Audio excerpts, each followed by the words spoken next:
Bueno, primero saludarlos a todos, agradecerles dejarme formar parte de este curso. Es la primera vez que voy a participar y me siento la verdad que honrado. Y agradezco a todos y a Daniel sobre todo, que fue el que me invitó. Yo soy cardiólogo, como dijo Carlos, soy especialista en ecocardiografía y esa es mi pasión y lo que me estimula todos los días, así que espero que les sirva. La miocardiopatía es algo frecuente que lo vemos en el consultorio de eco, lo vemos habitualmente. Eh, yo traté de hacer una charla que no sea muy formal, pero vamos a caer en algún momento en la solemnidad. Eh, la miocardiopatía son enfermedades del miocardio que generan disfunción del mismo y hay muchas clasificaciones y es un grupo muy heterogéneo de enfermedades. La verdad que la que más práctica resulta es una clasificación fisiopatológica que las divide entre dilatada, hipertrófica, restrictiva y otras específicas. Dentro de las específicas eh, están la isquémica, la de origen valvular y las que se asocian a hipertensión. De la isquémica y la valvular no voy a hablar mucho, imagino que en algún momento tendrán clases en relación a esto, pero bueno, cualquier afectación sobre las arterias coronarias, obviamente que van a tener efectos sobre el miocardio, y ahí entra la enfermedad miocardiopatía isquémica. De la misma manera, en el caso de las valvulares, que por sobrecarga de presión o de volumen terminan dilatando o generando hipertrofias más concéntricas del ventrículo y su disfunción. Lo mismo que pasa con, con la hipertensión, que a través de una primera fase de sobrecarga crónica de presión puede terminar en algún momento en su fase dilatada. Y así cualquier otra enfermedad sistémica que afecte eh, al miocardio puede generar dilataciones o hipertrofias del mismo. Voy a empezar por la miocardiopatía dilatada, que es una causa frecuente de insuficiencia cardíaca y es una de las miocardiopatías más frecuentes en los servicios de trasplante cardíaco. Se caracteriza fundamentalmente por la dilatación y la disfunción del ventrículo izquierdo. eh, y las causas en general, cuando nosotros nos encontramos con la micropatía dilatada, las causas que le dan origen muchas veces no se conocen. En general, ahí entran las idiopáticas, hay una causa genética, lógicamente, que nos obliga a estudiar a los familiares de primer orden de estos pacientes. Bueno, ahora después de la pandemia COVID, nosotros vimos muchos pacientes posinmunización, posvacunación con miocardiopatía dilatadas, que evidentemente tenían alguna condición previa o posteriores a las infecciones, entonces ahí entran las virales y o inmunes, y después las tóxicas en relación al consumo crónico de alcohol, cocaína, que eso siempre hay que interrogarlo en el inicio de estos pacientes. Y bueno, y asociadas a otras cardiopatías, como recién nombré, ¿no? La hipertensiva, la isquémica o la valvular. En este caso nosotros, o en este apartado de la micropatía dilatada, vamos a hablar solamente de las condiciones que no se explican por condiciones de sobrecarga o ni por daño isquémico. Me voy a referir a las miocardiopatía dilatadas, fundamentalmente idiopáticas. Es el paciente que ingresa o que consulta y se detecta en alguno de los métodos diagnósticos que ya vamos a ir viendo la dilatación ventricular y su disfunción. La anatomía patológica de estos pacientes, obviamente post-mortem, se ve dilatación de las cámaras cardíacas que se acompañan a menudo de un engrosamiento de la pared. En realidad tienen aumento de la masa ventricular y por eso son hipertrofias excéntricas o dilatadas. Las válvulas cardíacas son normales, y bueno, la presencia de trombos muchas veces puede estar asociado. Es una causa frecuente de embolia periférica eh, en la miocardiopatía dilatada. Bueno, hay miocitos hipertróficos y muertos que se sustituyen por fibrosis, y esto también afecta a los sistemas de conducción y explica muchas veces las alteraciones en el electrocardiograma que se pueden ver. Eh, bueno, y hay ausencia de células inflamatorias, o sea, por eso la diferencia de las miocarditis agudas. En general, la miocarditis aguda cursa con síntomas agudos, un paciente que ingresa con insuficiencia cardíaca, con arritmia, con dolor precordial, eso es otro paciente. Nosotros nos vamos a referir a las miocarditis crónicas o posmiocarditis. Algo de la etiología mencioné, que pueden ser infecciones virales crónicas que producen daño celular y cuando nosotros nos encontramos con los pacientes ya están en una fase de dilatación.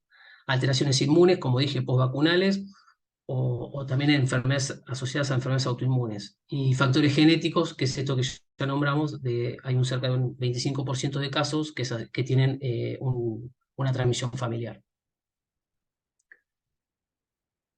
En cuanto al diagnóstico, diagnosticar primero el síndrome de la micropatía dilatada y la insuficiencia cardíaca y las posibles causas tratables o reversibles de la enfermedad, como ya nombramos algunas, el consumo excesivo de alcohol y cocaína, medicamentos, hay una lista interminable de medicamentos que generan micropatía dilatada, sobre todo los oncológicos, las quimioterápicas. La cardiooncología es toda una rama de la cardiología que se dedica al estudio de estos pacientes. Bueno, hábitos nutricionales, sobre todo déficit vitamínicos. En el hospital nosotros vemos pacientes afectados por enfermedad de Chagas, que es una de las causas frecuentes y endémicas y que lo vemos habitualmente. Eh, ya ahora no hay más mucha endemia, no hay mucho más. Están muy preocupados también en Estados Unidos por la migración y se ven cada vez más enfermedades de Chagas también en, distribuido a lo largo de todo el mundo. En los embarazos recientes, la enfermedad de periparto, si bien es infrecuente, pero puede verse. Nosotros en el hospital tenemos un servicio de obstetricia muy importante y se ven dilataciones ventriculares en pacientes que han tenido sobre todo periparto, en madres que han tenido varios partos previos, con deterioro de la función ventricular y dilatación, es un cuadro realmente grave. Posterior a transfusiones sanguíneas, bueno, historia familiar como comentábamos, asociadas a las apneas del sueño con somnolencia diurna y la exposición a tóxicos laborales. Son cosas que hay que interrogar cuando nos encontramos con un paciente de estas características. La micropatía dilatada idiopática es bueno, una enfermedad crónica, afecta a pacientes jóvenes entre 20 y 60 años y ingresa con síntomas de insuficiencia cardíaca. Ese es el motivo de consulta: disnea de esfuerzo, disnea progresiva, ortopnea, edemas periféricos. Y bueno, otra forma de la presentación, que es tal vez la más frecuente o la que más encontramos nosotros en el consultorio, es la detección accidental por cardiomegalia asintomática o síntomas relacionados a arritmias, como palpitaciones, bueno, o un electro anormal. Esa es otra forma de detectarlo. Más raro aún y más grave, las complicaciones tromboembólicas, como ya nombramos, que se pueden hacer trombos dentro del ventrículo y generar embolia, o la muerte súbita, ¿no? Lógicamente. En el examen físico, encontrar los signos de insuficiencia cardíaca, lógicamente. Hay que ocultar un galope presistólico o cuarto ruido, o en el caso de que haya descompensación de insuficiencia cardíaca, el tercer ruido. Siempre es fácil de escuchar, se escucha, eh, y esto se ve en pacientes sobre todo que están descompensados. Y se puede asociar también a soplos sistólicos de insuficiencia mitral o tricuspidia. Ya vamos a explicar los mecanismos, pero esto es lo que se puede ver en estos pacientes. eh, cómo hacer el diagnóstico, cómo continuar el estudio, es con una analítica rutinaria que incluye los hormonas tiroideas y el hierro sérico, la parte reumatológica, anticuerpos antinucleares, determinación de tiamina, vitamínicas, bueno, descartar ferocromocitomas, serología viral y serologías virales. Es parte también de la evaluación de estos pacientes. Y bueno, en el caso de las pruebas genéticas, en realidad es un poco más complejo, no tenemos a disposición, no lo tenemos nosotros en el servicio tampoco, pero está dirigido a pacientes que son jóvenes o tienen enfermedad familiar. Bueno, por ahí en algunos casos puede ser necesario utilizar pruebas genéticas, pero no se hacen en forma rutinaria. En el electrocardiograma podemos ver bloqueos de primer grado, sobre todo con el alargamiento del PR. Bloqueos de rama izquierda es lo típico que se ve en estos pacientes, en mi bloqueo anterior izquierdo, o alteraciones inespecíficas de la conducción intraventricular. En general lo que más vemos es el bloqueo completo de rama izquierda, un paciente que viene sano, sin síntomas, y tiene un bloqueo de rama izquierda en reposo. Eso es lo clásico de estos pacientes. Bueno, ahí ya tenemos que empezar a sospechar la dilatación del ventrículo izquierdo. Y en un 30% de los casos se asocia a fibrilación auricular. Esto es algo que se ve también en la guardia, paciente que viene con insuficiencia cardíaca, fibrilación auricular y dilatación del ventrículo izquierdo. Ese paciente tiene sospecha de una taquicardiomepatía, o sea, es una miocardiopatía dilatada secundaria a la fibrilación auricular. Lo que tiene esta entidad es que puede retrogradar con el tratamiento específico, o sea, el tratamiento de insuficiencia cardíaca y el control de ritmo y la frecuencia cardíaca. El paciente con esto puede mejorar su fracción de eyección y además mejorar los diámetros ventriculares. Esa sería una causa reversible de miocardiopatía dilatada. Este es un electroclásico con su rama izquierda, los trastornos secundarios de la repolarización, la frecuencia cardíaca cercana a 100 latidos por minuto. No sé si alguien quiere hacer un comentario, me paran como quieran ustedes, pero Eh, sigo mostrando. Sí. Luciano, las preguntas las dejamos para una vez que termine la disertación. Ok, No hay problema. perfecto. Estas son las alteraciones del electro más clásicas. Sigo para adelante. Usamos la radiografía de tórax, sobre todo para ver cardiomegalia y redistribución venosa por insuficiencia cardíaca. Y bueno, en estos pacientes usamos el ecocardiograma, en principio bidimensional, donde confirmamos el diagnóstico y evaluamos el grado de dilatación y disfunción ventricular. Evaluamos la patología valvular-pericárdica asociada.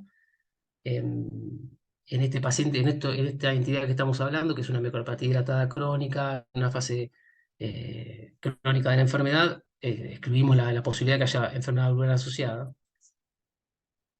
Y en el Doppler, bueno, si hay insuficiencia mitral o tricuspide y la presencia del patrón restrictivo de llenado ventricular que identifica grados más avanzados de la enfermedad.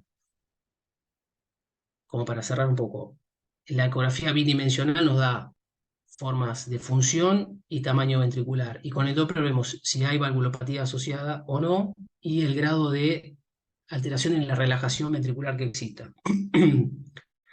En relación a esto de la insuficiencia mitral, el comentario es que cuanto más dilatación ventricular hay, mayor posibilidad de insuficiencia mitral, porque se dilata el anillo de la válvula mitral y eso genera más insuficiencia mitral. Y ahí es un círculo donde no sabemos qué está primero, si es la dilatación ventricular con la insuficiencia o la insuficiencia y la dilatación ventricular.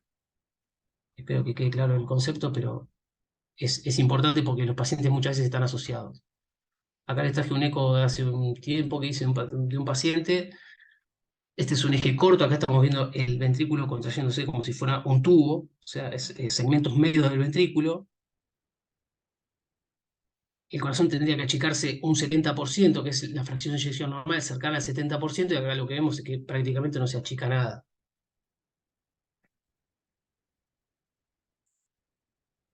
Este es un eje corto del ventrículo izquierdo, esto es el ventrículo izquierdo, ahí está la aorta, y esta es la aurícula izquierda con su válvula mitral.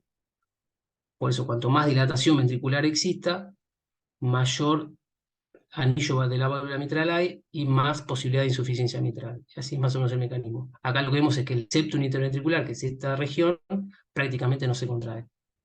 Y esto de por acá es la cavidad derecha. Este es un eje de 4 cámaras, donde también incluso se ve como que el ventrículo como que rota en vez de contraerse, como que rota. La fracción de eyección en este caso cercana al 25%, cuando es normal por encima del 70%, cuando cercana al 70%, y vemos que ninguna pared se achica ni siquiera en una fracción de eyección menor al 30%.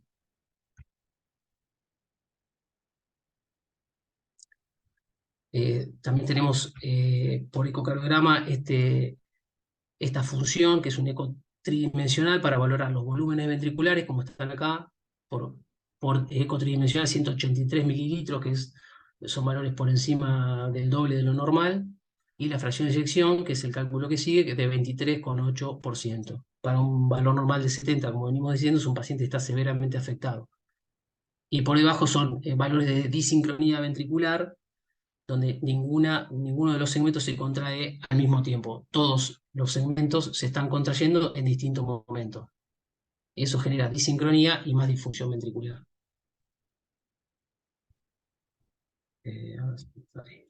Bueno, estas son también medidas del eco bidimensional, donde hay 71 milímetros del ventrículo izquierdo para un valor normal de 50, con una fracción de sección del 27% medimos por este método. Es una afectación severa del ventrículo izquierdo, ya en una fase crónica. A este paciente se lo continúa estudiando dependiendo de los factores de riesgo que tenga, con una sincronografía para descartar la enfermedad coronaria y la posibilidad de que haya un miocardio isquémico hibernado que podría mejorar con la revascularización. En general, un paciente que tiene factores de riesgo y miocardiopatía dilatada, la causa isquémica hay que descartarla. Una vez descartada la causa isquémica, entra en las fases o en el grupo de pacientes no isquémicos. Haciendo esa diferencia, nos cambia el pronóstico, lógicamente, y también la posibilidad de tratamiento, o sea, si se revasculariza o no.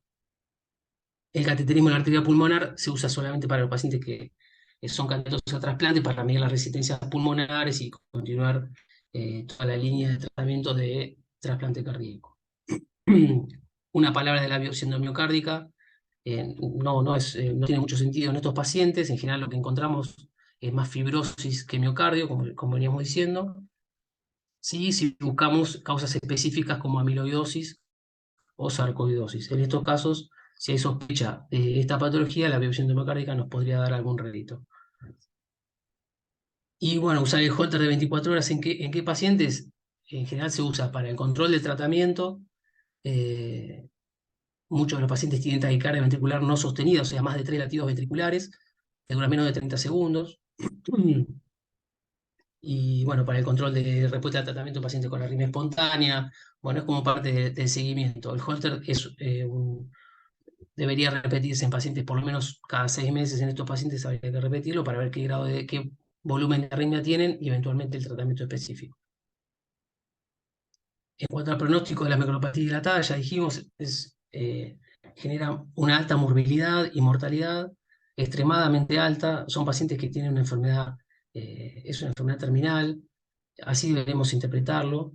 Genera muchas internaciones y bueno, tiene una alta tasa de mortalidad. El paciente cuando empieza con insuficiencia cardíaca en clase funcional 3-4, tiene una alta tasa de mortalidad en 5 años, cercana al 80-90%. Es una enfermedad grave cuando el paciente empieza con síntomas de insuficiencia cardíaca en clase funcional 3-4. Mientras tanto, el paciente tiene una sobrevida mejor y depende de otros factores como si tiene factores asociados de hipertensión o diabetes, si tuvo fibrilación auricular y la necesidad de internación.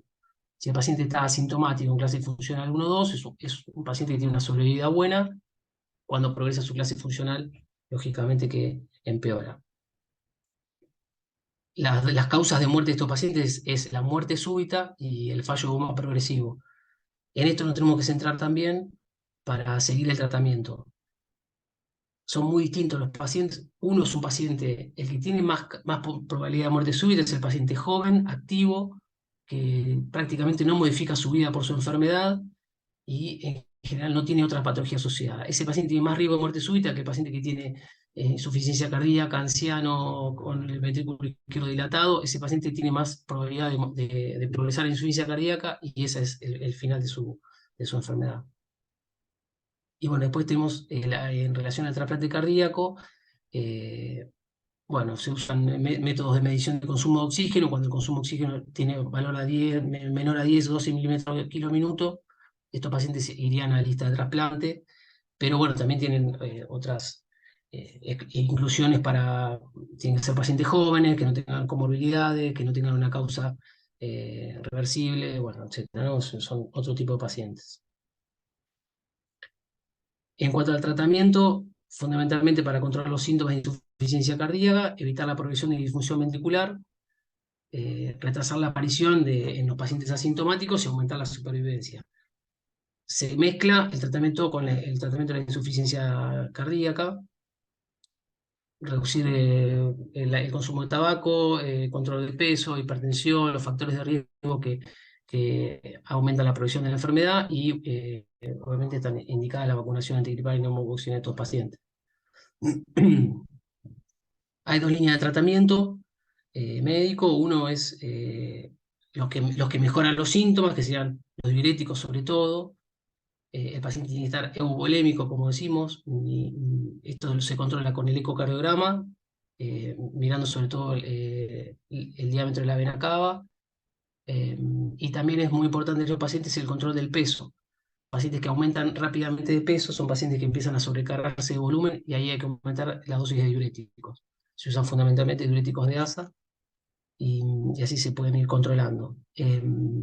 Pero los medicamentos que demostraron mejorar la sobrevida de estos pacientes son los IECA o los ARA2, los antagonistas de la aldosterona y los bloqueantes beta-adrenérgicos en pacientes que tienen fracción de inyección menor del 40%. Esos son los tres que no le pueden faltar a estos pacientes. La dioxina se reserva para el paciente que tiene eh, internaciones, internaciones frecuentes o asociadas a fibrilación auricular. Esa es la primera línea de tratamiento. Eh, y de la última línea de tratamiento, lo más nuevo que tenemos a disposición es el sacubitril valsartán y la dapaglifosina, que es una combinación que viene en una segunda línea después de esto que ya nombré, pero la verdad que los resultados son muy buenos. Nosotros lo empezamos a usar ya hace tiempo y el paciente mejora, sobre todo con la dapaglifosina, que no le genera hipotensión, el paciente lo tolera, y lo que vemos nosotros en el servicio de eco es que bajan las presiones de llenado y el ventrículo funciona mejor con este tratamiento. Así que algo que llegó para quedarse.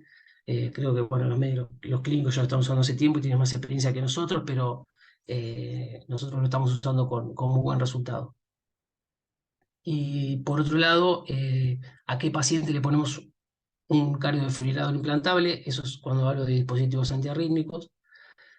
Es bastante compleja la indicación clase 1 que no se discute es el paciente que tuvo una muerte súbita reanimada, lógicamente. Ese paciente nadie va a discutir poner un cardiodefibrilador. Ahora, para el paciente que no tuvo muerte súbita, la discusión es un poco más compleja.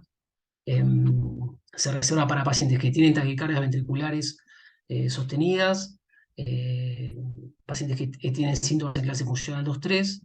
Y bueno, esto que dijimos, los pacientes más jóvenes son los que más nos preocupan porque van a tener una larga vida de enfermedad y probablemente esos pacientes sean los que decidamos colocarles un cardiodefibrilador. La discusión es eterna y trae años, pero el manejo es un poco también en conjunto con el STAR Team, hablar con los especialistas en arritmias y tomar la decisión por sí o por no. En general también es una enfermedad bastante dinámica, pacientes que vienen asintomáticos que no tienen ningún tipo de arritmia, en el esfuerzo tienen ergometrías normales, bueno, ese paciente probablemente nos dé tiempo para esperar.